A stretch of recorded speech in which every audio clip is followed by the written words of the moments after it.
Well, here we are at the absolutely stunning Marrington Hall. Now, it's just outside Cherbury in West Shropshire. I'm joined by Chris Morris from Morris and Company. Morning. Good morning, sir. What a fantastic place to do an interview, isn't it? Just explain why we're here.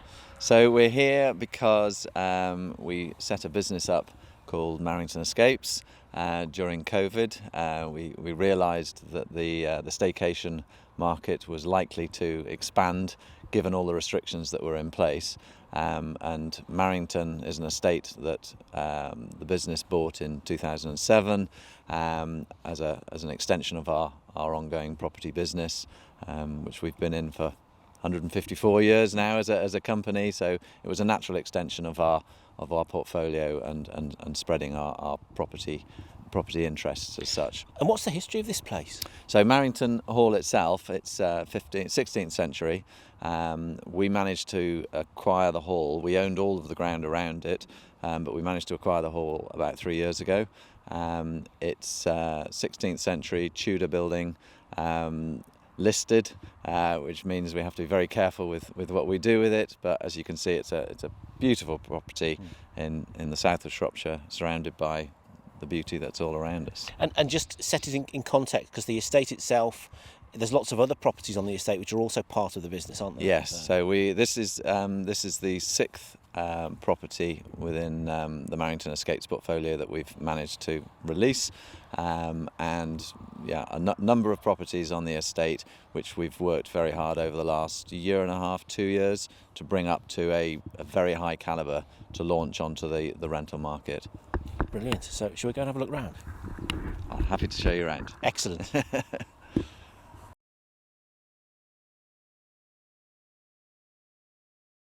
Here we are inside then the main hall, and this is mentioned in the Domesday Book, isn't it, this place?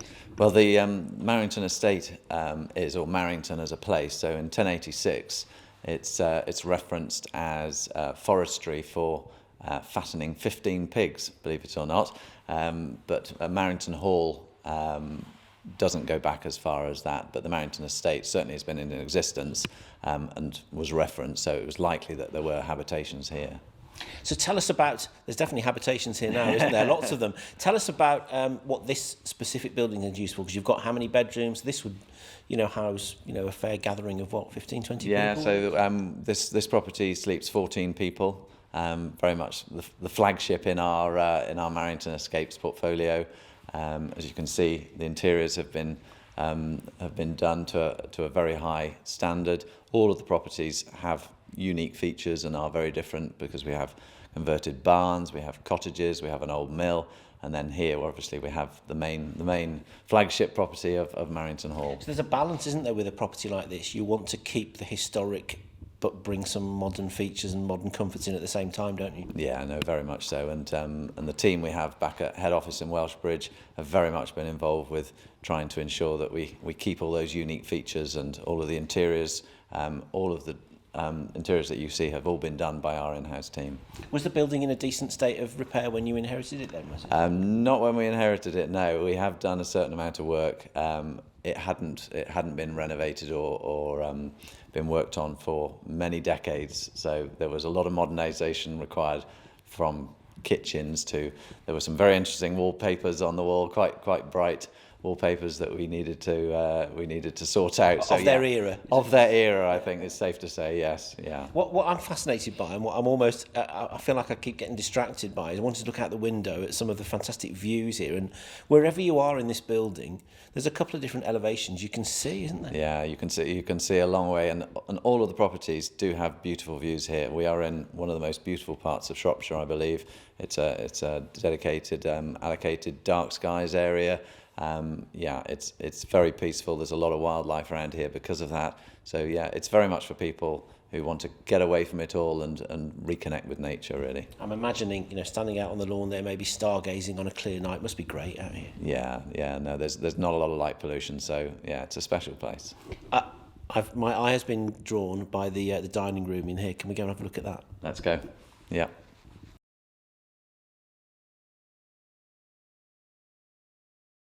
Chris, I've now discovered why this room is drawing me to come and do an interview. It was the roaring fire, but this is an amazing room. Just tell us a bit about this place. Yeah, so here we are in the kind of the main baronial hall within the building, a beautiful dining room, some very interesting motifs within the plasterwork as well, and we've renovated it to, back to its former glory so that people can enjoy it. Because, as we said earlier, that's what people want. They want to feel like they're in the hall the way it used to look. Yeah. But obviously with all the mod cons as well, isn't it? So. Yeah, certainly you get a taste of the history of the place by being in this room, that's for sure. We should say, though, of course, that as Marrington Escapes goes, there's far more about it than just this property. It doesn't matter what size you are. You don't need a party of 14 people to come onto this estate, do you? Could you just tell us a bit about some of the other properties you've got? No, there are. So this is the largest property, which sleeps 14. But there's a number of properties that range from Sleep 6. In fact, the Sleep 6 property is an old converted barn called Camlad Barn, and we've had couples on their own just booking it for themselves. So from 2 people up to 14 people. And all of the properties are unique in terms of what they offer, a lot of character, but we have a Sleeps 8, Sleeps 9, Sleeps 14, so yeah, lots of options are available here. So would you then maybe be drawing some of the kind of people that are in the market looking around for Airbnb kind of places as well then? Yes, no, very much so. So we have our own website, which is marringtonescapes.com, and people can book direct through that, but also we're with the expected portals like Airbnb as well. What's COVID done in terms of the way the opportunities for this business? Because staycations went through the roof when people couldn't travel. Now there seems to still be a lot of people who've just decided they don't want to travel maybe quite so far afield, and people are looking at things they've perhaps overlooked on their own doorstep, aren't they, more now?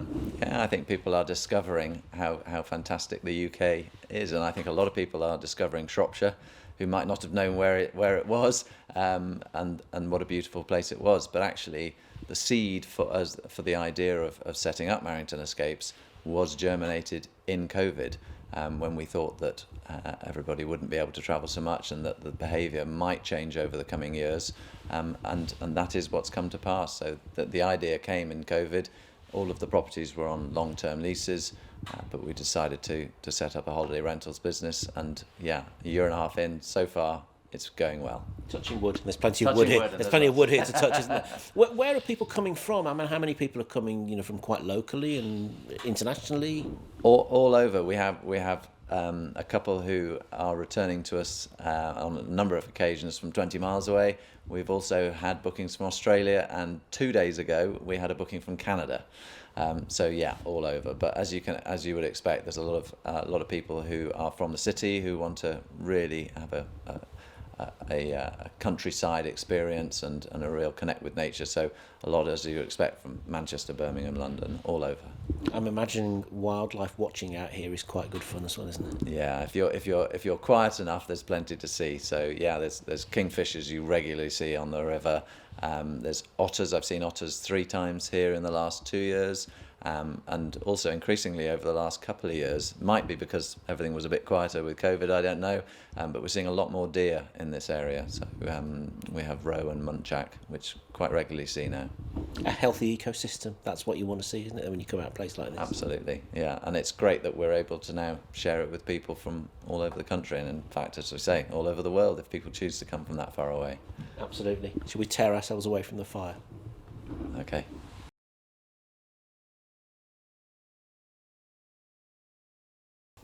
So here we are, Chris, another room with a view, one of the bedrooms up on the top floor in the main house. I was interested when you were telling me earlier, your family, the whole Morrison Coast story started very close to where we actually are here now, didn't it? Yes, absolutely. It is like returning back to our roots here. So 6 generations ago, we were tenant farmers just on the edge of Cherbury, which is less than a mile away from where we are today.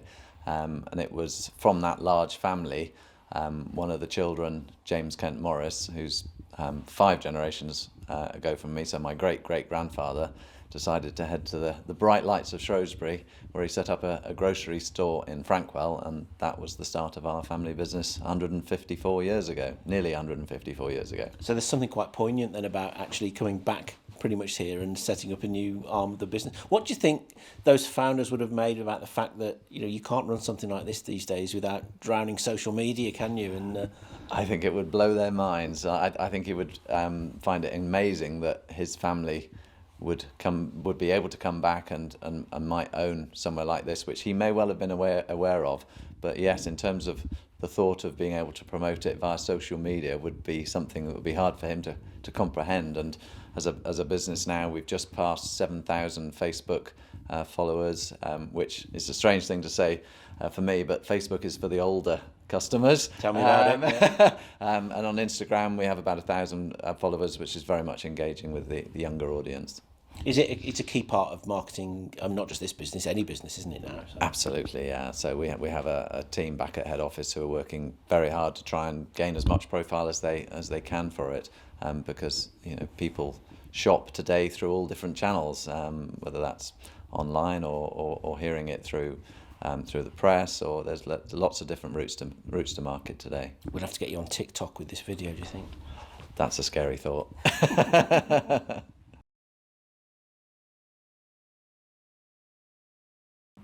So Chris, I couldn't leave without coming out here and having a look at this fascinating monument, because I believe this is the reason that this area is listed, isn't it? Yes, no, correct. So this is an ancient sundial.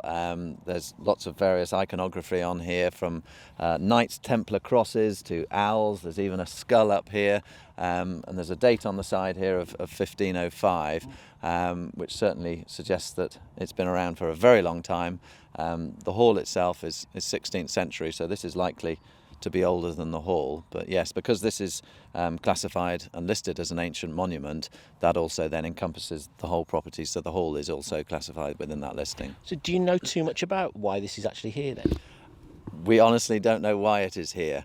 We know that there's one other like it in the whole of the UK of a similar design, and there are rumours of it being from a section of an 11th century cross, but we don't know that for fact. But it would be interesting to try and find out more about it.